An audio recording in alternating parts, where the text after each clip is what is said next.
আগের মিনি ব্লগে তোমাদের পাঞ্চবতী টেম্পলের ভেতরটা ঘুরিয়ে দেখিয়েছিলাম। আশা করছি তোমাদের সবার খুব ভালো লেগেছে। আজ তাহলে চলো একবার মন্দিরের বাইরেটা ঘুরিয়ে দেখিয়ে দিই। এই মন্দিরের ভেতরটা যতটা সুন্দর, বাইরেটাও ঠিক ততটাই সুন্দর। আর তোমাদের তো বলেছিলাম এই মন্দিরটা কিছুদিন আগেই আবার নতুন করে সংস্করণ করা হয়েছে।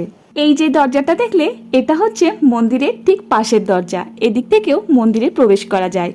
আর দরজার বাইরে দুটি সাদা ধপধপে খুব সুন্দর মূর্তিও করা রয়েছে। মন্দিরের ভেতরে যেহেতু ধূপ ধুনো প্রদীপ জ্বালানোর নিয়ম নেই, তাই মন্দিরের বাইরেই দেখো দুটি স্ট্যান্ড রাখা রয়েছে, সেখানেই ধূপ আর প্রদীপ জ্বালানো হয়ে থাকে।